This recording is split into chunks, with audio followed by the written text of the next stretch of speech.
I thought I was saving a girl from the rain. I didn't know I was inviting the storm into my bedroom, my bank account, and my very name. Happiness lives behind wrought iron gates, surrounded by marble floors that echo with emptiness. Her success is measured in square footage and quarterly reports, her loneliness in rooms her husband Daniel no longer enters. When she sees Joy, drenched and trembling at a bus stop where no buses run, something inside her breaks open. Her driver warns against it. Her instincts whisper danger. But Happiness has spent her whole life needing to be needed, mistaking rescue for connection. She wraps her cashmere coat around the girl's shaking shoulders and brings her home. By the time Joy steps out of the guest bathroom, skin glowing and eyes calculating, Happiness has already decided this broken thing is hers to fix. She doesn't notice how Joy studies the house with a surveyor's precision, cataloging exits and weaknesses. Doesn't see the way Joy's fragile gratitude vanishes when she's alone, replaced by something cold and patient. Happiness believes she's found a project. Joy knows she's found her next identity. The driver's name was Samuel, and he'd worked for Happiness long enough to know when to speak. Tonight, he spoke. "Madam, this one is not our business." But Happiness was already opening the door, rain soaking into her silk blouse as she approached the figure huddled against the bus shelter. The girl looked up, young, maybe 22, with eyes that held the kind of devastation Happiness recognized from her own mirror on certain nights when Daniel's absence felt like accusation. "Please," the girl whispered. "I just need somewhere warm. Just for tonight." Samuel tried again as Happiness guided the shivering stranger into the SUV's leather interior. "Madam, we don't know her. We don't know where she comes from." "Her name is Joy," Happiness said, though the girl hadn't offered it yet. She wrapped her cashmere coat, the one Daniel bought for their 5th anniversary, back when he still noticed what she wore, around Joy's trembling shoulders. "And she's coming home with us." In the rearview mirror, Samuel's eyes met hers. A warning. A plea. But Happiness had already turned away, focused on Joy's grateful tears, missing entirely the way those tears stopped the moment Happiness looked elsewhere. Missing the calculating sweep of Joy's gaze as the estate's gate swung open, revealing marble columns and fountain lights that turned water into diamonds. "You live here?" Joy breathed, her voice small and odd. "We do," Happiness said, and the word felt hollow even as she spoke it. When had this house stopped being ours and become just hers? When had Daniel's study become a place she knocked before entering? She pushed the thought away and led Joy inside, past the grand staircase, the crystal chandelier, the floor-to-ceiling windows that showed Lagos glittering below like a promise the city never quite kept. "The guest suite has everything you need," Happiness said, opening the door to a room larger than most apartments. "Bathrooms through there. I have the cook send up something hot." Joy turned, and for a moment her mask slipped, just a fraction, just enough for someone paying attention to see the predator beneath the prey. But Happiness wasn't paying attention. She was already mentally cataloging what Joy would need: clothes, toiletries, perhaps a job reference, definitely therapy for whatever trauma had left her alone in the rain. "Thank you," Joy whispered. "You're an angel. I don't know what I would have done if..." "Don't." Happiness squeezed her hand. "You're safe now. That's all that matters." She left Joy alone, missing the way the girl's grateful expression evaporated the instant the door closed. Missing how Joy moved through the suite with professional efficiency, checking closets, testing locks, opening drawers and cataloging their contents with the precision of someone performing inventory. In the bathroom mirror, Joy studied her own reflection and smiled. 3 months, she estimated. Maybe 4 if the husband proved resistant. Then this house, this name, this life would be hers. Joy became invisible in exactly the right ways. She woke before Happiness, prepared coffee exactly as Happiness liked it, 2 sugars, splash of cream, cinnamon on top. She folded laundry with hotel precision corners. She learned which surfaces Happiness touched most often and kept them gleaming. "You don't have to do all this," Happiness protested on the 3rd morning, finding Joy scrubbing the kitchen counters that the actual cleaning staff had already cleaned. "You're a guest, not..." "I want to earn my place," Joy said, eyes downcast in perfect humility. "You saved me. Let me repay the kindness." What Happiness didn't see, Joy memorizing the pattern of Daniel's footsteps, learning to distinguish his annoyed sigh from his tired one. Joy noting which perfume bottles in Happiness's collection had dust on the caps, unused, forgotten. Joy watching through the crack in the study door as Daniel walked late, his shoulders tense, his wedding ring turning absently on his finger. By the second week, Joy had learned the security codes. By the third, she'd found Happiness's password notebook, helpfully labeled "Important Codes," hidden in the desk drawer. By the fourth, she was wearing Happiness's old robe, the comfortable one Happiness had relegated to the back of her closet, and standing in the kitchen at 6 a.m. when Daniel came down for his morning run. He stopped short. In the dawnlight, with her hair pulled back and the robe's familiar blue, Joy looked almost like his wife. Almost. "Sorry," Joy said quickly, clutching the robe tighter. "Happiness said I could borrow, I should have asked you to." "I'm sorry, Mr. Daniel." "It's fine," he said, but his eyes lingered a moment too long. Not on Joy, on the memory of his wife wearing that robe, back when she'd wake early with him, when they'd share coffee in comfortable silence before the world demanded their attention.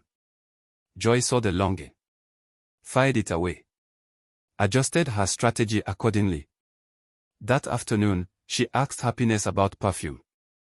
"I've never worn any," Joy admitted, which was a lie. "But you always smell so beautiful. Like jasmine and something else I can't name." Happiness brightened, finally, someone who noticed. Daniel hadn't commented on her perfume in years.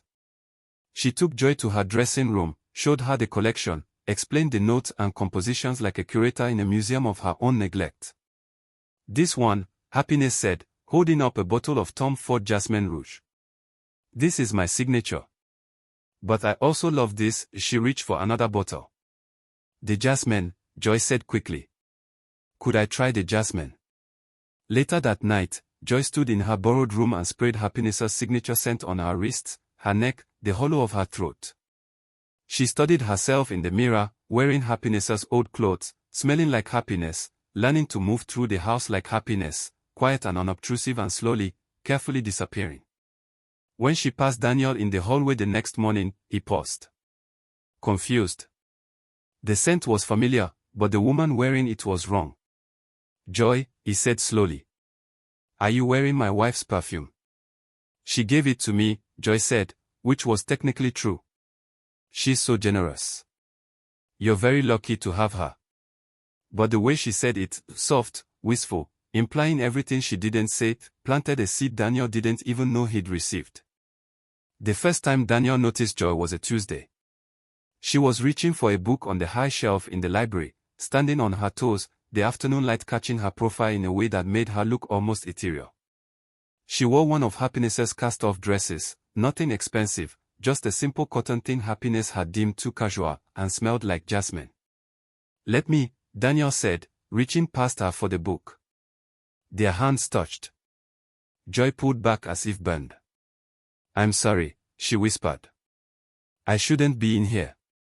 This is your space." "It's fine." He handed her the book, Poetry, Rumi. "I didn't know you read poetry." "My mother used to read to me." Joy's eyes glistened with manufactured tears. "Before she died." It was the first personal detail she'd offered, and it was entirely fictional. But Daniel, starved for connection in a house that had become a museum of his failing marriage, softened. "I'm sorry for your loss." "Thank you." Joy clutched the book to her chest. "Your wife is helping me heal. She's so kind. You both are." She left before he could respond, but the implication lingered, "You both," as if he'd done something to deserve gratitude, as if his distant tolerance of Joy's presence counted as kindness. Happiness, meanwhile, was drowning in work. A merger, a hostile takeover attempt, board meetings that stretched past midnight. She came home exhausted to find Joy had saved her dinner, drawn her bath, laid out her nightgown.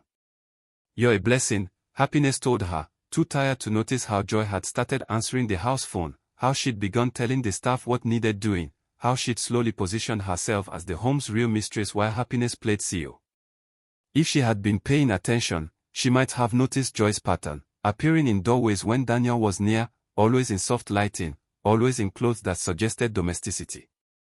Bending to pick up dropped items so he'd see her in profile. Laughing at the television in the next room so he'd hear her joy and compare it to his wife's exhausted silence.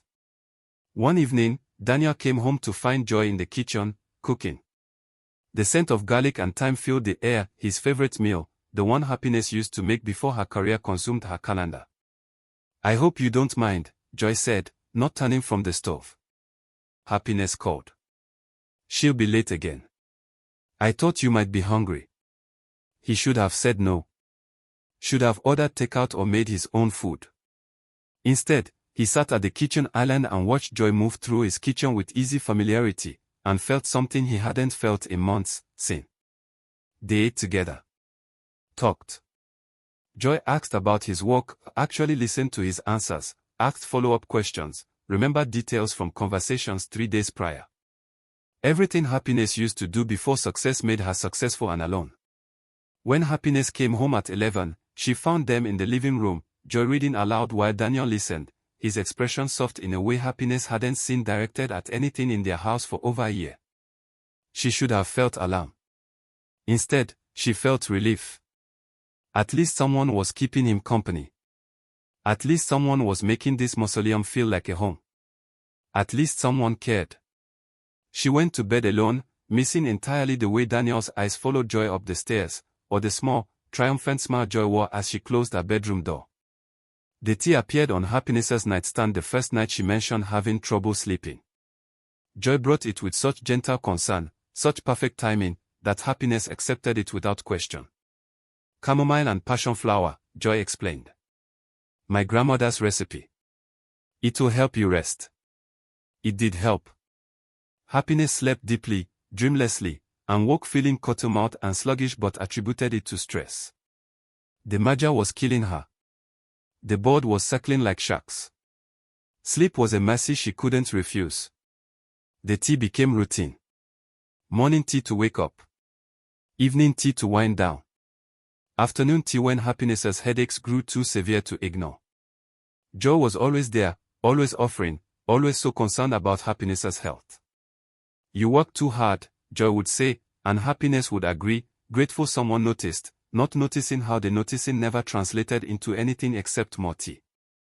The memory problem started small. Misplaced keys. Forgotten appointments. A board meeting she could have sworn was Thursday but her calendar insisted was Wednesday. Daniel found her standing in the kitchen one morning, staring at the coffee maker as if she'd never seen it before. "Are you okay?" he asked. "I'm fine," she snapped, suddenly defensive. "Just tired." But it got worse.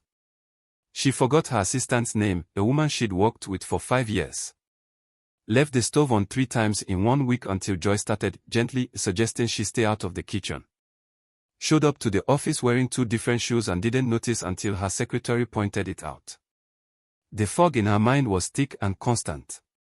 Conversation slipped away mid-sentence. She'd find herself in rooms with no memory of working there. Once, she called Daniel by her father's name, and the look on his face, pity mixed with fear, made her want to scream. "Maybe you should see someone," Daniel suggested carefully. "A doctor." "This stress." "I'm fine," she insisted, but her hands shook as she said it. Joy was there for all of it. Patient, helpful Joy who cleaned up Happiness's mistakes, who reminded her of appointments, who started accompanying her places just to help in ways that made Happiness feel both grateful and infantilized. "I don't know what I'd do without you," Happiness told her one afternoon, after Joy had prevented her from leaving the house in her nightgown. "You'll never have to find out," Joy promised, and squeezed her hand with what seemed like genuine affection. That night, alone in her room, Joy carefully measured out the next dose of benzodiazepines she'd been grinding into Happiness's tea. Not enough to kill, just enough to confuse, to disorient, to make a successful woman appear increasingly incapable of managing her own life. She'd done this before. Knew exactly how much, how often, how to escalate slowly enough that everyone would attribute the decline to stress, age, mental illness, anything except poison. Downstairs, Daniel sat in his study, searching early-onset dementia symptoms, on his phone and feeling his heart break for the wife who was slipping away from him, day by fog-shrouded day. Neither of them suspected the girl they'd welcomed into their home. Neither of them saw the cage closing around them, one cup of kindness at a time. The necklace had been Happiness's grandmother's, diamond set in platinum, worth more in sentiment than the small fortune it would fetch at auction. Happiness kept it in her jewelry box, wore it only on special occasions, touched it sometimes just to remember the woman who'd raised her to believe she could be anything. When she reached for it before the company's annual dinner, the box was empty. Daniel. Her voice cracked with panic. Daniel, the necklace, my grandmother's necklace, it's gone. He came running. They tore apart the bedroom, the closet, the bathroom. Nothing.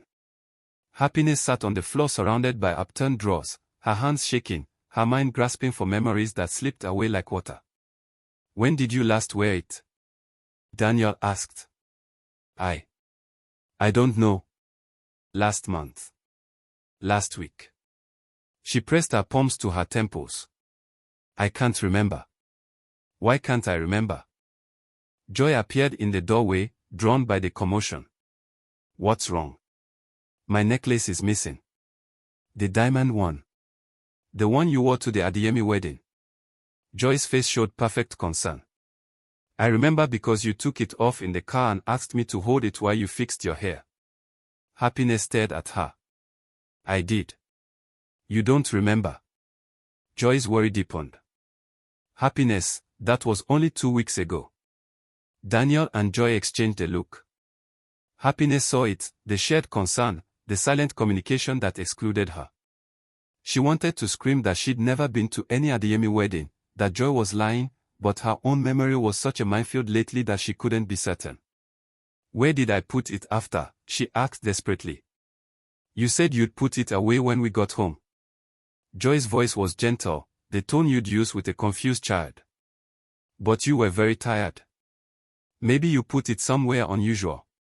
They searched for hours. The necklace never appeared. Daniel finally called their insurance company while Happiness sat on the bed, feeling pieces of herself crumbling. This isn't like you, Daniel said quietly that night. The forgetting, the confusion. Happiness, I think you need help. I'm just stressed. You forgot a wedding you attended 2 weeks ago. You lost a necklace worth hundreds of thousands. Last Tuesday you called me father. He took her hand, and his touch felt like pity. Please. Let me schedule an appointment with a neurologist. Perhaps if someone had been watching this moment closely, they would have recognized the texture of a nightmare. Perhaps, if you've ever felt your own mind betray you, you understand how Happiness felt, desperate to prove her sanity while the evidence mounted against her. She agreed to the appointment. What choice did she have? In the guest room, Joy carefully wrapped the diamond necklace in silk and placed it in the floorboard hiding spot with her other trophies. In 2 weeks, she'd find it in some absurd location, the garden shed, the garage, somewhere that would make Happiness's cognitive decline seem even more severe. Everything was proceeding exactly as planned.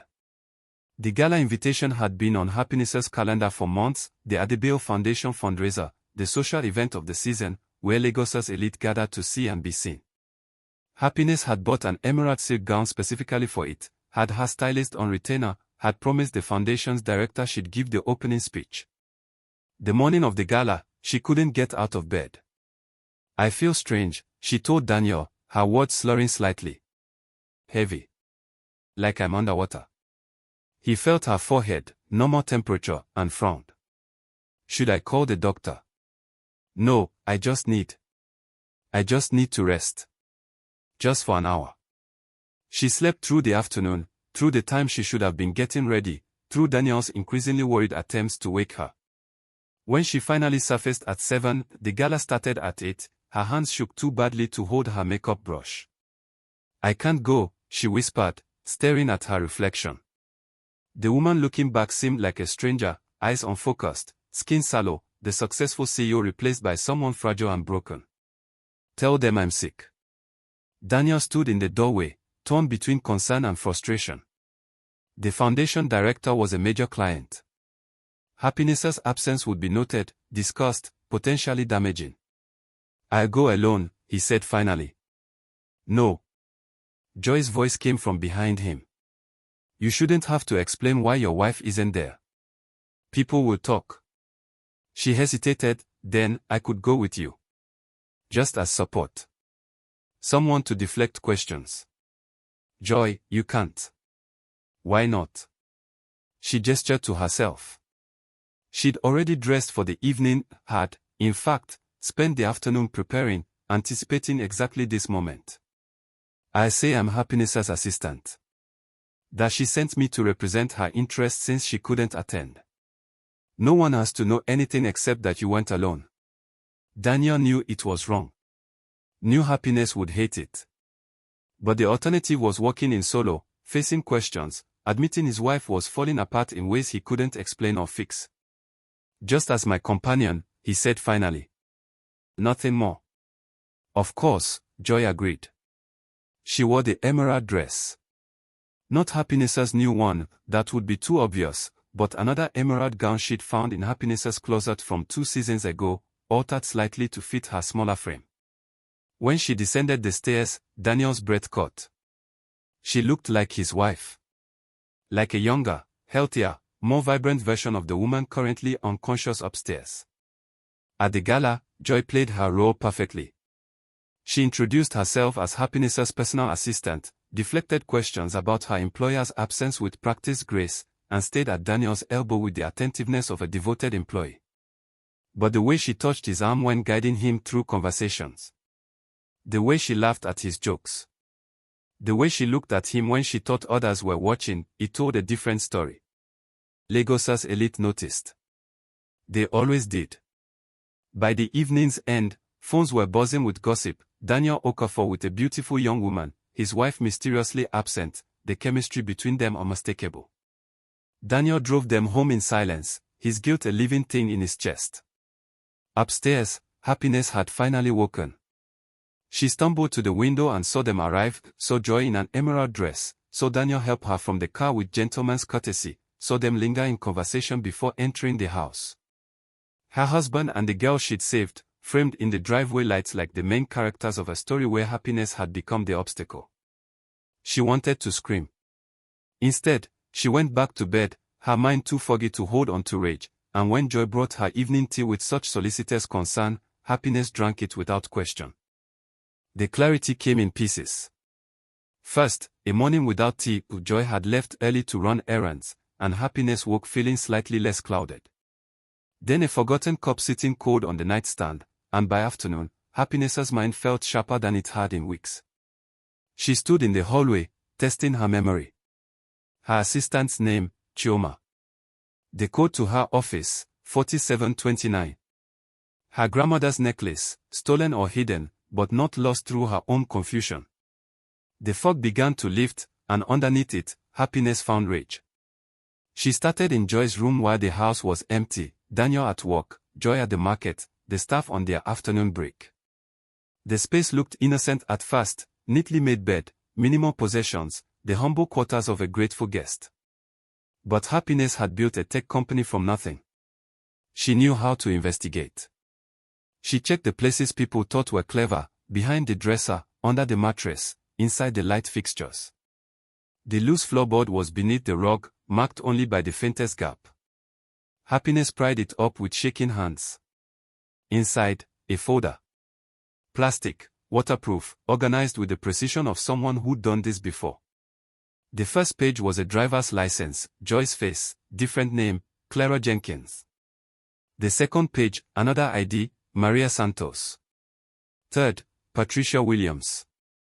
Each with Joy's photograph, each with different biographical details. Then came the news clippings. 3 of them, from different states, different years. Each one reporting the tragic death of a wealthy man, survived by his grieving young wife who'd inherited everything. The photographs showed Joy at 3 different funerals, crying behind designer sunglasses, collecting sympathy and estates in equal measure. Happiness's hands trembled as she reached the final documents, death certificates. All road natural causes, heart attacks, strokes, accidents. All living young widows who disappeared shortly after probate closed. But it was the last item that made Happiness's blood freeze, a half-empty bottle of benzodiazepines, prescribed to Clara Jenkins, dated 3 months before Joy had appeared at that convenient bus stop. The tea. The fog. The memory loss. Not stress. Not illness. Poison. Happiness sat on Joy's floor, pieces clicking into place with terrible clarity. This girl had killed 3 men. Had stolen 3 identities. Was currently in the process of stealing a 4th, Happiness's own. She had the front door open. Voices downstairs, Joy back from the market, chatting with the cook about dinner plans. Happiness had maybe 5 minutes before Joy came upstairs. She photographed everything with shaking hands. The IDs, the articles, the death certificates, the pills. Sent them to an email account Joy didn't know existed, the one Happiness had created years ago for exactly this kind of corporate espionage, never imagining she'd need it to document her own attempted murder.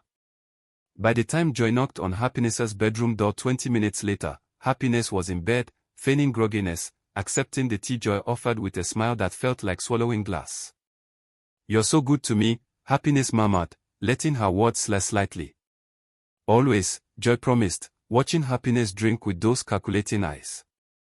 But this time, Happiness poured the tea into the bedside plant the moment Joy left. This time, she stayed awake. This time, she started planning her survival with the same ruthless efficiency she'd built her company.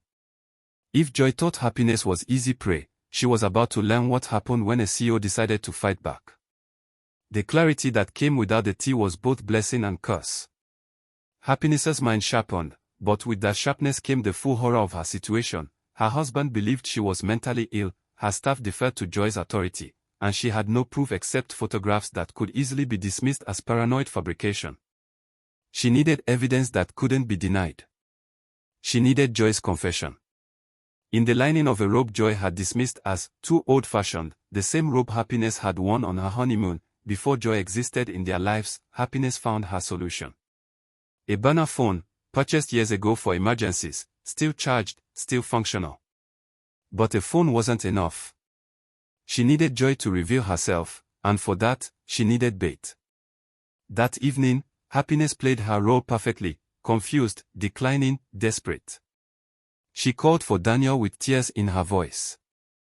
"I can't do this anymore," she told him, her performance flawless. "The forgetting, the confusion. Maybe you're right. Maybe I need help. Professional help." Daniel's relief was palpable and heartbreaking. "I'll make calls tomorrow. There's an excellent private facility." "I know." Happiness touched his face, memorizing it. "I trust you to do what's best." She caught Joy watching from the hallway, and saw something flicker across the girl's face, victory. That night, Happiness activated the burner phone and called the one number she'd programmed into it years ago, her company's head of security, a former police detective named Okafor who'd helped Happiness navigate corporate espionage before. "I need a favor," Happiness whispered into the phone, crouched in a closet like a fugitive in her own home. "And I need you to trust me even though what I'm about to say sounds insane." She laid out everything, the IDs, the death certificates, the systematic poisoning, the planned institutionalization. Okafor listened in professional silence. "How long until they move you?" Okafor asked. Daniel mentioned tomorrow. "Noon. Then we have 12 hours. I'm activating your legacy security system remotely, the one you installed when you built the house. Joy doesn't know about it because it predates her arrival. Every room will be recorded. I need you to make her talk." "How?" "Tell her you know. Make her think you're too drugged to be a threat. Let her get cocky." Okafor's voice hardened. "These con artists always want to gloat. Give her the audience, and she'll perform." Happiness found Joy in the kitchen at midnight, preparing tomorrow's tea with careful precision. "I know what you're doing," Happiness said quietly. Joy's hand stilled on the teacup. Slowly, she turned. "I'm sorry. The tea. The pills. The identities." Happiness swayed slightly, letting her words slur just enough. "I found your folder. I know about the others. Clara. Maria. Patricia." For 3 long seconds, Joy's mask remained perfect. Then it cracked, shattered, and beneath it emerged something cold and ancient and utterly without mercy. "Well," Joy said, setting down the cup. "That's unfortunate." She smiled, and Happiness saw death in it. "You really should have kept drinking the tea, Happiness. It would have made this so much easier." The confession spilled out like poison from a lanced wound. Once Joy started talking, she couldn't stop. 18 years of lies finding their voice in the fluorescent-lit kitchen while hidden cameras recorded every word. "You made it so easy," Joy said, circling Happiness like a predator assessing wounded prey. "Standing in the rain, playing victim. You practically begged to save me. Do you know how many women like you I've found? Rich, lonely, desperate to prove they're good people." She laughed, sharp and bitter. "You're all the same. All so hungry to be needed that you never ask why someone needs you." "The others," Happiness whispered, buying time, keeping Joy talking. "The husbands. You killed them. They died." Joy's correction was casual. "Heart attacks mostly. Stress-induced," the doctor said. "Tragic but natural for men of a certain age married to demanding women." She examined her nails. "I simply accelerated what was already inevitable. And inherited what they should have given me anyway for the comfort I provided. Daniel. Daniel is already mine." Joy's smile turned cruel. "He hasn't touched you in months. Hasn't really looked at you in longer. I wear your perfume, cook his favorite meals, listen when he talks. I've become you, Happiness. The version of you he actually wants, present, attentive, grateful for his attention instead of distracted by corporate ambitions. He'll never believe you over me. He already does." Joy pulled out her phone, showed Happiness a document, commitment papers, Daniel's signature at the bottom, authorizing Happiness's transfer to a private psychiatric facility. "He signed this morning. At noon, 2 medical orderlies will arrive. You'll be removed, institutionalized, and within 6 months declared incompetent. Your power of attorney transfers to your husband.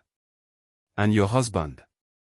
She touched the emerald pendant now hanging at her throat, Happiness's pendant, the one she thought lost. "Your husband will need someone to help him through this tragedy."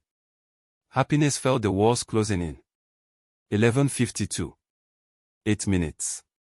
"You won't get away with this." "I already have. 3 times." Joy bent close, her breath smelling faintly of jasmine, Happiness's jasmine. "You'll die in that facility, Happiness. An accidental overdose, maybe. Or you'll simply fade away, lost in medication and memory care. Either way, in a year, I'll be the grieving Mrs. Okafor, and this house, this life, this name, it'll all be mine." The doorbell rang. Joy straightened, smoothed her dress, Happiness's dress, and smiled. "That'll be your ride. Don't worry. I take excellent care of Daniel. Better than you ever did." She walked to answer the door, leaving Happiness alone in the kitchen. Through the window, Happiness saw the white medical van, the 2 orderlies with their clipboard and practiced sympathy. She saw Daniel standing in the foyer, his face carved from grief, believing he was doing the right thing for a wife whose mind was failing. She saw Joy take her place at his side, her hand on his arm, wearing Happiness's face like a mask she'd practiced in mirrors. This was the moment. Noon. The deadline. Happiness pulled out the burner phone and pressed send. Daniel's phone buzzed. He glanced at it, intending to ignore it, but Happiness had titled the message, "Listen before they take me." The audio played through his phone speaker. Joy's voice, crystal clear, confessing everything. The poisoning. The previous murders. The systematic theft of Happiness's identity. Every damning word recorded in perfect fidelity by security systems Joy never knew existed. The color drained from Daniel's face. He looked up at Joy, really looked, and saw her for the first time. Joy ran. She made it 3 steps before Amoka emerged from the SUV parked across the street, police flanking her on both sides. "Clara Jenkins," Amoka said, her voice carrying the weight of law and consequence. "You're under arrest for fraud, attempted murder, and we'll be investigating 3 suspicious deaths in connection with your previous identities. Joy fought. Screamed. Clawed. But the facade had shattered beyond repair, and underneath it was just a woman who'd bet on kindness being weakness and lost. They took Joy away in handcuffs, still wearing Happiness's emerald dress. The medical orderlies apologized profusely and left. The police collected evidence, the folder, the pills, recordings from every room where Joy had revealed her true self. Amoka stayed to coordinate with detectives from 3 states, building a case that would ensure Joy spent decades behind bars. Through it all, Daniel stood frozen in the foyer, staring at his hands as if they belonged to someone else. Happiness sat on the stairs watching him, her body still weak from weeks of low-grade poisoning but her mind finally, blessedly clear. "I'm sorry," he said finally. His voice cracked. "God, Happiness, I'm so sorry. I should have seen it. Should have questioned, should have believed me." The words came out harder than she intended. "When I said I was fine. When I insisted nothing was wrong even as I forgot everything that mattered. You were being poisoned. And you were lonely?" Happiness stood, walked to where he stood drowning in guilt. She saw that. "Used it. Became what you needed when I was too busy building empires to remember I had a husband." They faced each other across the marble floor that had once represented their success and had become the stage for their near destruction. "I don't know how to fix this," Daniel admitted. "Neither do I." Happiness touched the door frame, the threshold Joy had crossed that rainy night. "But I think we have to start by being honest. You were pulling away long before she arrived. I was choosing work over us long before I forgot what us meant. She just weaponized what was already broken. So what do we do?" Happiness looked at her house, the marble floors, the crystal chandeliers, the empty rooms that echoed with absence. She'd built this palace to prove her worth and nearly died in it trying to save someone who'd only wanted to take her place. "We start smaller," she said quietly. "Therapy. Conversation.